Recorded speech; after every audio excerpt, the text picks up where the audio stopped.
Víctor Manegas es un joven científico salvadoreño que tiene trayectoria en astrobiología, biología molecular y astrofísica. Es cofundador de una plataforma educativa Cubo y además es vicepresidente de la Red Latinoamericana de Ciencias Planetarias.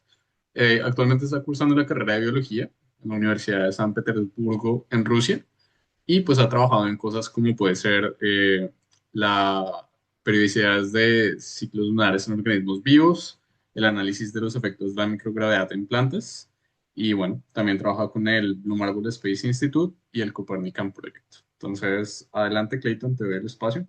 Tienes media hora. Solo me confirman si se me escuchan y si se ve la pantalla. Sí, ambas cosas. Ok, perfecto. Entonces, en primer lugar, gracias por la invitación y gracias a todas las personas que están presentes. Eh, la charla que les voy a dar ahorita quizás es la más amigable entre todas las de hoy, pero espero que sirva como base o como una especie de introducción para personas que no están tan impregnadas dentro del campo de la astrobiología. En pro de ese objetivo, la charla se va a dividir en dos partes. Primero vamos a ver un poco de qué es la astrobiología, no la vamos a intentar definir, sería todo otra charla prácticamente. Vamos a ver ciertas características que tiene la astrobiología como campo de estudio, qué preguntas se hacen, y luego vamos a ver cuáles son ejes temáticos dentro de la astrobiología en el campo de la investigación específicamente. Eso con el fin de que ustedes vean un poco más qué es todo lo que abarca la psicología y puedan tener una idea más concreta, si alguien aquí está interesado o interesada en esta área, en qué temática en específico ustedes pueden indagar más o investigar más, o empezar ustedes a buscar oportunidades respecto a investigación en estos temas o profundizar más por su cuenta. Entonces, como les mencionaba, no vamos a tratar de definir qué es la metodología, creo que todos tenemos un concepto, una noción correcta de qué es. Eh, Como ya lo mencionaba también el doctor Jesús Martínez Frías, la astrobiología es un campo multidisciplinario.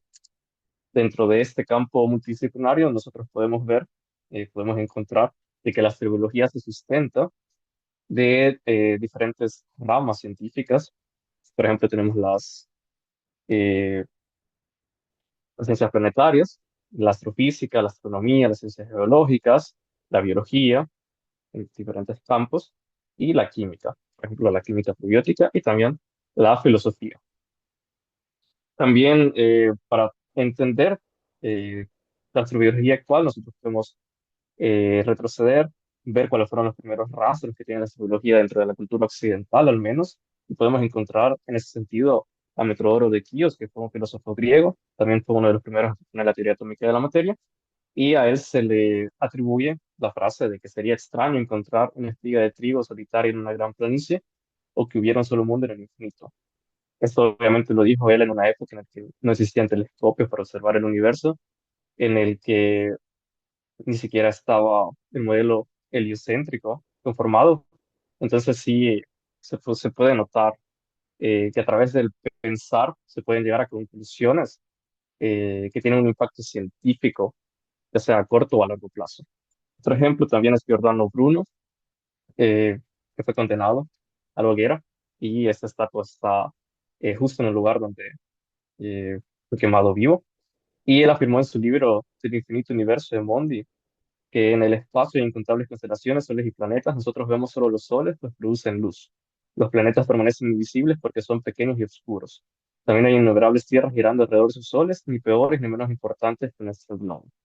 Esa perspectiva, eh, puede notar inmediatamente esta perspectiva de que eh, no antropocéntrica respecto al universo, y es muy interesante debido a que él pertenecía a la Iglesia Católica, pero aún así, de nuevo, con solo trascender a estas preguntas importantes y con un proceso de racionalización, logró sacar esta pequeña conclusión que estaba un poco avanzado en su época.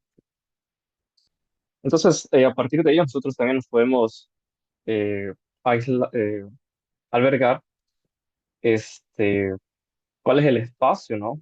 que da la biología para estas preguntas trascendentales. Entonces voy a presentar las preguntas que propone Charles Cockle sobre cuáles son las preguntas importantes de la astrología, también lo que propone la NASA y tres preguntas guías que yo propongo. Según Charles, en su libro del 2020, eh, la astrobiología aborda cuatro preguntas importantes. La primera es cómo se originó y existe con la vida en la Tierra. La segunda es cómo evoluciona la vida con un planeta. ¿Existe vida más allá de la Tierra? ¿Y cuál es el futuro de la vida en la Tierra y su capacidad para ir más allá del planeta de origen? La NASA, esto lo pueden encontrar en la página de la NASA, investiga la vida en el universo en muchos niveles y se pregunta cómo comenzó, cómo evolucionó aquí en la Tierra la vida y dónde podría existir en otros lugares. Esas son tres preguntas, tres áreas temáticas principales que proporciona la NASA en su página web. Una especie de definición, por decirlo de alguna manera. Yo les propongo tres preguntas guías que pueden cruzar todas estas líneas. La primera es cómo surgió y evolucionó la vida. La segunda es dónde puede existir vida en el universo. Y la tercera es cuál es el futuro de la vida en la Tierra y más allá. Y como les mencionaba, vamos a ver con ejes temáticos todo este campo de la astrología. Vamos a iniciar con el origen de la vida, que esto abarca la prebiótica y la química orgánica. Vamos a seguir con la evolución y adaptación de la vida en la Tierra, entornos habitables en el sistema solar, exoplanetas y habitabilidad estelar, biofirmas y tecnofirmas, futuro de la vida y exploración humana y perspectivas filosóficas, sociales y éticas. Aquí obviamente no está encapsulado todo. Por ejemplo, podría hablar incluso de meteoritos, pero va a haber una charla después más específicamente respecto a ellos. Entonces, para que ustedes tampoco se salgan de estas ponencias. Entonces, a lo largo de estos ejes temáticos, van a ir viendo que hay muchos artículos científicos, eso hace referencia a dónde surge la información que les voy a presentar. Y también voy a tratar de hacer hincapié en diferentes puntos de conocimiento de los cuales aún no poseemos, es decir, vacíos teóricos o prácticos que existen y que quizás a ustedes, eh, espero, les puedan intrigar y a través de esa intriga ustedes puedan profundizar más y adentrarse en el mundo de la astrobiología. Entonces iniciamos con el origen de la vida y necesitamos una definición. Definir qué es la vida, eso serían muchas horas de discusión y de presentación. No hay un consenso de cuál es la definición de vida en sí. Entonces no nos vamos a detener exactamente en ello, pero lo que sí podemos decir es que el origen de la vida, al menos en la Tierra, es un tema muy activo de investigación eh, y que necesita diferentes ramas, como lo estábamos hablando al inicio, para poder tener esta comprensión más completa de cómo se originó. Y como no está definida, es imposible identificar con precisión las primeras formas de vida, y por lo tanto el origen de la vida. Entonces vamos a adoptar la premisa de Schaap, en A Strategy for Origins of Life Research, que contextualiza el origen de la vida, al sugerir que toda investigación sobre el origen de la vida se ocupa del inicio de los diversos fenómenos organizativos que asociamos con el mundo viviente. Entonces es aquí donde podemos empezar a hablar sobre las investigaciones en este campo, en este eje temático, y obviamente tenemos las hipótesis de cómo se originó la vida. Hay varias hipótesis, pero todas ellas, o al menos las más validadas dentro de la comunidad científica, comparten un concepto importante que es de que a lo largo de la cadena de eventos hacia la vida, o cuando ya está conformada la vida, surgió la evolución darwiniana. Tal y como la conocemos, Charles Darwin propone la teoría de la evolución y sí se considera que esto es necesario, que esto está inextricablemente ligado, la vida con la evolución darwiniana, por lo que toda hipótesis tendría, aunque esto no es lo que sucede en la realidad, tendría que proponer eh, cómo se llegó a ese punto, cuál es el mecanismo inicial que subyace de la evolución darwiniana en los primeros momentos de la vida tal y como la conocemos, al menos aquí en la Tierra. Eh, Están los campos de experimentación, obviamente, de estas hipótesis, y tenemos el caso de un estudio de Rogers que salió en el 2019, que la NASA proporcionó un resumen muy exacto sobre qué es este estudio, y prácticamente este estudio abarca la pregunta de cómo comenzó el metabolismo, o sea, el proceso mediante el cual la vida se impulsa convirtiendo la energía de los alimentos en movimiento y crecimiento. ¿De dónde viene este metabolismo? Entonces lo que hicieron ellos fue que los investigadores realizaron ingeniería inversa, tomaron de una proteína primordial, o sea, que nosotros sabemos que pertenecía y que se encontraba en organismos primitivos, en la tierra primitiva, y lo que vienen y lo que hacen es que le insertaron una bacteria viva. Entonces, demostraron, ¿no?, que esta proteína primordial impulsaba con éxito el metabolismo, el crecimiento y la reproducción de la célula. Es decir, ellos pudieron encontrar una base proteínica muy antigua de cómo empezó a hacer este metabolismo, ya que el metabolismo es la base para que lo vivo siga estando vivo. Entonces nosotros podemos, de alguna manera, empezar a sacar conclusiones, de las primeras condiciones, de las primeras, necesidades que tenían los primeros organismos vivos. Es decir, cerca del origen de la vida, al menos aquí en la Tierra. Luego, el segundo eje temático, sería la evolución y adaptación de la vida en la Tierra, que es por el momento el único lugar donde nosotros sabemos de que hay vida. Por el momento en ningún otro lugar en el universo este, está comprobado que albergue vida. Entonces solo nos queda estudiar cómo está la vida aquí y no podemos no hablar de los extremófilos que son muy importantes para comprender cómo la vida puede adaptarse a circunstancias extremas, un poco entre comillas esa palabra. Eh, y entonces nosotros podemos intentar extrapolar estos conocimientos de cómo funcionan estos organismos vivos para ampliar nuestras definiciones de cuál es el límite de la vida y así, por ejemplo, no descartar lugares, exoplanetas, por ejemplo, planetas dentro del sistema solar, que podrían efectivamente albergar vida. Entonces, estos seres eh, habitan en hábitats que están dominados por uno o más parámetros físicos o químicos extremos. Puede ser pH, puede ser temperatura, puede ser presión.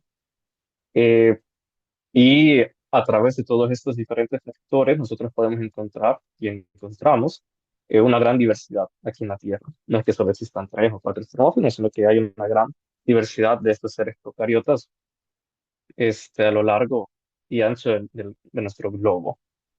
Y esto simplemente refleja, ¿no?, directamente adaptaciones acumuladas a lo largo de millones de años. Eh, Como les mencionaba, son un área clave de investigación para múltiples disciplinas, no solo para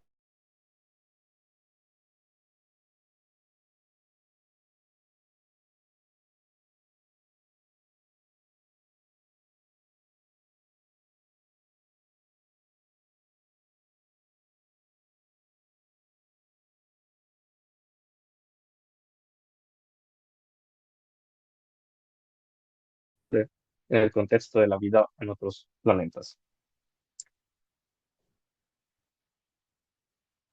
Eh, ¿Me confirman si me escuchan? Simplemente me sale un mensaje de que mi conexión está inestable.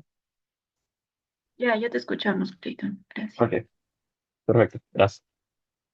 Eh, y pues nada, respecto a esto de las condiciones extremas, yo les decía que estaba entre comillas, porque muchas veces este término responde a criterios antropocéntricos, es decir, que es extremo porque para nosotros es extremo, pero en realidad para estos seres son las condiciones normales y son las condiciones de hecho necesarias para que ellos existan. Entonces simplemente les llamamos condiciones extremas por eso. Sin embargo, sí podemos decir algunas veces de que eh, el contexto físico o químico en el que están sale del promedio de la Tierra, de los valores que están en la Tierra en general. Pero sí hay un carácter antropocéntrico dentro de esa definición. Y como les mencionaba, ya hace más de 40 años que se empezaron a estudiar estos seres y no solo en pro de la astrobiología, sino que también en pro de la biotecnología, por ejemplo, desde el diagnóstico hasta la bioremediación. Entonces, son seres que tienen muchas utilidades, ya que tienen proteínas, enzimas que pueden trabajar en situaciones en las que el resto eh, de sus análogos en otros seres vivos, ¿no? Entonces las podemos empezar a utilizar para encontrar soluciones a problemas de medicina o incluso de producción. Tan importantes son que incluso tienen eh, su propia revista científica.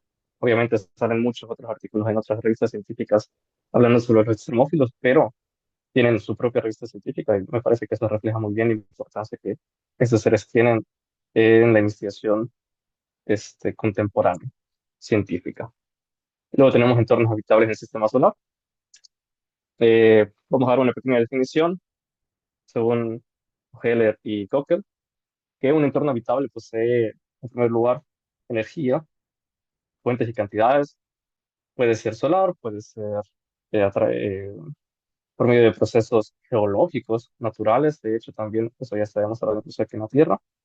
También tiene que tener un rango correcto de condiciones favorables para la vida. Por ejemplo, sabemos que hay un límite gracias a la actividad del agua. Necesitamos que ciertas condiciones se cumplan y que estas condiciones se cumplan a lo largo de un periodo de tiempo lo suficientemente grande como para que le dé el- la oportunidad o el espacio temporal a la vida para desarrollarse y evolucionar. Entonces, en este marco, un planeta podría ser declarado plausiblemente habitable tras la detección y confirmación de estos tres criterios. Pero esta definición no es uniforme. La definición de habitabilidad entre astrofísicos, científicos planetarios, astrobiólogos. Por ejemplo, muchas veces se habla de habitabilidad y zona habitable como sinónimos en el campo de la astrobiología, pero también astrobiólogos del sistema solar a menudo consideran que estos conceptos son distintos. Incluso dentro de la propia comunidad astrobiológica del sistema solar, el término se utiliza de manera inconsistente, según lo revisa Coquet et al. En su artículo del 2022. También tenemos que tener, siguiendo con la definición de habitabilidad, tenemos que tener en claro de que pueden existir diferentes tipos de habitabilidad. Puede haber una habitabilidad en el que un ambiente habitable, a cada ambiente habitable le corresponde solo uno y solamente un tipo de vida.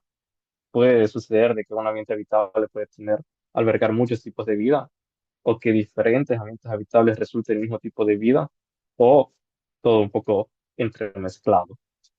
Es lo que nosotros esperamos ver y que encontramos muchas veces aquí en la Tierra. También tenemos en este otro diagrama que está aquí abajito, este diagrama de Venn, que trata de demostrar que los requisitos para la habitabilidad no son necesariamente exactamente iguales como a los requisitos de la generación del origen primario. Y eso es también muchas veces muy importante de tenerlo claro. No podemos obviar la situación de Marte si hablamos de las habitabilidades del sistema solar, pero ya el doctor Jesús Martínez Frías abordó exquisitamente al respecto, entonces lo vamos a obviar. Y como él menciona también, obviamente todos los descubrimientos que se hacen es porque tienen ciertos antecedentes, ¿no? Históricos y científicos. Y en esta diapositiva les presento dos estudios, por ejemplo, en Marte, pero no solo en planetas, sino que también en lunas, por ejemplo, en Europa. Este es un artículo muy interesante de cómo las bioenergéticas de las nevadas de hierro pueden sustentar la vida en Europa. Pero lo que sucede con Europa, por ejemplo, es de que las estimaciones de los diferentes parámetros este, surgen muchas veces de cómo están modelados diferentes eh, cosas, por ejemplo, la geofísica, la petrología, las propiedades de la superficie helada, las interacciones agua-roca, y hay mucha incertidumbre en estos modelados y en los enfoques que se utilizan. Entonces las estimaciones resultantes pueden variar ampliamente en estas constantes, en estos parámetros, y por eso se necesita más estudios. Entonces hay un campo muy interesante y muy emocionante que se puede seguir explorando y que de hecho ya se lanzó una misión, el Europa Clipper, que va a llegar en abril, bueno, es lo planeado, en abril de 2030 y va a orbitar este, 49 veces alrededor de Júpiter y va a tomar muchas mediciones muy interesantes. Entonces, seguramente vamos a tener resultados al respecto dentro de unos años. Eso es respecto al sistema dentro del sistema solar, pero también podemos hablar fuera del sistema solar. en relación a los exoplanetas. Y sabemos que nuestro planeta es cualquier planeta más allá de nuestro sistema solar. La mayoría orbitan otras estrellas, pero algunos otros son errantes, que son los rogue planets, los planetas rebeldes y que no están ligados a ninguna estrella. Son muy importantes en la astrología porque nos permiten comprender cuán típico es el arreglo planetario en nuestro sistema solar, cuantificar cuán comunes son los planetas rocosos de tipo terrestre, catalogar la diversidad de diferentes tipos de planetas rocosos, investigar cuántos planetas rocosos orbitan estrellas distintas a las del tipo solar que nosotros tenemos y averiguar si existen planetas habitables que orbitan estrellas binarias. Y obviamente lo que más interesa, que es la pregunta primordial, al menos en esta sección, es buscar evidencia de vida en estos planetas distantes. Entonces aquí hay una captura de pantalla, un screenshot del catálogo de exoplanetas de la NASA, en el sitio web de la NASA, que ustedes pueden acceder a ellas y pueden encontrar los casi 5.600 exoplanetas que se han registrado, al menos hasta 2024, y que estos exoplanetas claramente necesitan clasificación a partir de diferentes criterios, incluyendo el criterio de habitabilidad, como lo refleja este estudio que les presento aquí en la izquierda. Y al hablar de habitabilidad, tenemos que hablar de factores. Tenemos factores que son muy conocidos, muy populares, que es si está o no en la zona de habitabilidad, qué tipo de estrella tiene, es lo que podría abordar, por ejemplo, el estudio de la izquierda. Pero hay otros factores que no muchas veces se habla, por ejemplo, cómo afecta el ozono al índice de habitabilidad de un exoplaneta, que es, por ejemplo, lo que abarca el estudio de la derecha en esta diapositiva. Luego un poco de biofirmas y tecnofirmas, que también ya lo estaba mencionando Disculpa, el Clayton, doctor Jesús. quedan 5 minutos. Sí, sí, que ya está, ya lo estaba abordando el doctor Jesús en la presentación pasada. Y según NIFU, tal en el 2018, una biofirma es un signo detectable que es único de la vida. Podemos clasificarlo de diferentes maneras. Te voy a presentar dos maneras. La primera exis- la primera abarca la categoría de existentes y extintas, donde existentes indican material vivo presente y extintas son signos de lo que alguna vez estuvo vivo. Pero también podemos clasificar las signos en entornos prebióticos, o sea, antes de que se estuviera formando la vida, y en entornos postbióticos en los que la vida se ha ya extinguido. Eh, y obviamente es muy importante para nosotros diferenciar las biofirmas de los falsos positivos, que puede surgir debido a procesos geológicos atmosféricos, por ejemplo, sin pasar por alto los falsos negativos, que es que sí existe vida, pero nosotros no lo podemos detectar. Y esto es un objetivo fundamental en la investigación sobre detección de la vida a través de biofirmas. Luego tenemos las tecnofirmas, que son evidencia directa o indirecta de tecnología pasado o presente desarrollada por vías terrestres y tecnológicamente avanzada. Y estos ofrecen una forma más clara de evidencia y directa de vida. Normalmente se utilizan señales de radio, se tratan de capturar señales de radio, señales de banda estrecha alrededor de 1 Hz, porque primero son fáciles de generar, entonces cualquier eh, civilización un poco avanzada, creemos que podría generarla, pero también son señales que no surgen de manera natural de ninguna fuente astrofísica conocida. Entonces eso nos da cierta seguridad de que si nosotros lo detectamos, es un buen indicativo de una tecnología. Se utilizan diferentes técnicas. En el caso de las biofirmas, eh, tenemos la espectroscopía, que es una de las más utilizadas, pero también imágenes de alta resolución. También es una manera, ¿no?, de estudiar las biofirmas. En el caso de las tecnofirmas, como les mencionaba, señales de radio, este es un esquema, una gráfica muy interesante de que cuáles son la frecuencia central de los diferentes estudios de radio para detectar tecnofirmas que se han hecho en los últimos años y cómo se ha ido subiendo la frecuencia central para no evitar caer en presunciones de que tienen que estar en esa frecuencia sí o sí, sino que tenemos que ampliarla para tener más posibilidades de detectar alguna señal. En el futuro de la vida de exploración humana, obviamente tenemos la temática de la colonización, este, que como también lo mencionaba en la presentación pasada del doctor Jesús, también tiene un objetivo de conseguir recursos, pero obviamente la colonización plantea desafíos de ingeniería logística. Y también tenemos que hablar de la bioseguridad planetaria, que es evitar, ¿no? Contaminar nosotros un planeta diferente al nuestro y viceversa, que un planeta diferente al nuestro nos contamine con incluso estos factores biológicos. Y por último, las perspectivas filosóficas, sociales y éticas, este, que hay diferentes artículos muy interesantes de cómo podría afectar este, el anuncio, ¿no? De que existe vida en otro planeta, qué criterios morales nosotros teníamos que tener ante ese anuncio y hacia esas otras formas de vida, este, y aspectos filosóficos también sobre la relación del humano, el universo y la vida.